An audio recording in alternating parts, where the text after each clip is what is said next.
For my artist research presentation, I decided to study Anish Kapoor. Anish Kapoor is a British Indian sculptor, primarily known for his installation and conceptual work.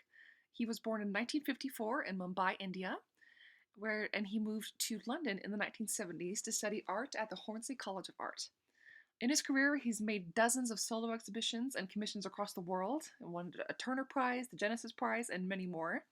He also received a knighthood in 2013 from Queen Elizabeth II. He lives and works in London to this day, and he's the inventor of the blackest black pigment on the planet, known as Vantablack. In 2014, Kapoor worked with a company called Surrey Nanosystems, an industrial company in the UK.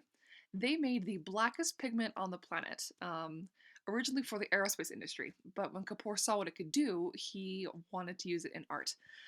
He found that Vantablack absorbs so much light that it looks 2D even when applied to a three-dimensional object. And it's so effective at absorbing light that it is illegal to paint a car with it. You have to have special equipment to even use it. And Kapoor actually trademarked the pigment solely so he could use it. Um, this did not win him too many friends in the art world. Around 2010, when in the 2010s actually, when this first took off, he got quite a few people upset with him in the art community. One of them was Stuart Semple, a fellow British artist. He actually retaliated by making the world's pinkest pink pigment, which he made available to everybody in the world but Kapoor. If you go to his website and try to order it, you will be caught with dialogue boxes that will ask you if you are Anish Kapoor. And if you say you are, you will not be able to buy the pigment. So when Kapoor got wind of this, he got his hands on a sample of it, and he dipped his middle finger in it and flipped the bird at Semple online. And it kind of sparked a little social media feud. Kapoor was not too pleased with some of the controversy he got placed on him, but it's kind of died down since. But even so, he still remains the sole person able to use Vantablack. He doesn't use Vantablack exclusively in his art. He uses it in some pieces, but he has quite a range of material he works with. He prefers to work with reds, blues, chromes, and polished works, and of course Vantablack, but that all kind of spans different mediums like aluminum, fabric, gauze, silicone, resin. He His most recognizable works are definitely his stainless steel pieces, such as Hex Mirror here. And then his other pieces include use of red wax in Svayambhu, fiberglass for Here for Alba, and all there under my skin is made of oil and canvas. In his works, his most famous works are very larger than life, eye bending works of polished chrome and steel. His most recognizable piece is Cloudgate, located in Chicago. Lovingly dubbed the Bean, this piece is larger than life. It is huge. You can walk underneath it, you can walk around it.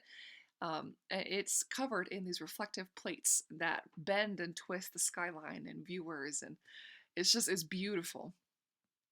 He loves to tinker with the stainless steel and polish it and twist it and make it just this unruly mirror that doesn't quite reflect what you're seeing, but does so in a completely different way. As seen with Sky Mirror here, one of his many Sky Mirror pieces, he's done a couple of different versions of this. This one is painted blue to nicely reflect the sky. But other than his glass and his stainless steel installations, he does like to work with scarlet, with red. He's found a fondness for kinetic sculpture, whether that piece looks like it is moving but it's static, or whether it's actually literally moving, such as in Shooting into the Corner. Here he's taken big chunky cylinders of red wax and fired them out of a cannon into the corner of a white room. And the effects are they're visceral, they're just gnarly, but they're fascinating to look at, especially with the contrast with the red against the white. Um, each of his scarlet pieces, they have themes of bodies, of blood, innards, inner workings. And that's something that's fascinated Kapoor. He likes to explore blood and its symbolism, just the body and its symbolism and culture. And he does that very effectively in all of his works. He loves to work with his themes specifically of voids. He loves working with voids. To quote Kapoor, that's what I'm interested in. The void, the moment when this is not a hole, it is a space full of what isn't there. This piece, especially, it's not a flat hole in the ground. He actually dug out a bit of the floor and he painted it with Vantablack. And someone actually fell into this void. He also likes to work with other kinds of perspective.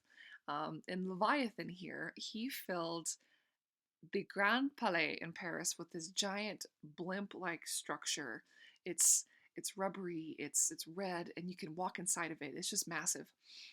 He invites viewers to see the world in a different way. If you're small, if you're big, and going inside of something and looking around inside of it, it's a way to challenge perspective and to make you feel small when you're looking at it.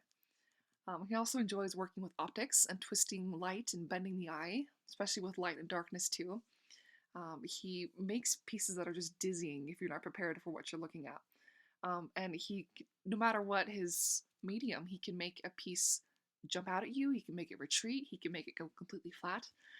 Whatever his works, whatever his material he uses, he finds a way to manipulate it in a way that you wouldn't expect. So when you browse through his galleries, you kind of have to be a little bit careful that you don't lose your footing because they're very dizzying. His work is very, it's it defies what you're expecting, and that to me makes it exciting, makes it intriguing, and it makes it very long lasting. And I've really enjoyed studying Kapoor's work, knowing his story, watching him work, and even with his controversy, I still think he earns his place among the fine modern artists. With how he challenges things, how he twists things on their heads, I think he definitely earns his place.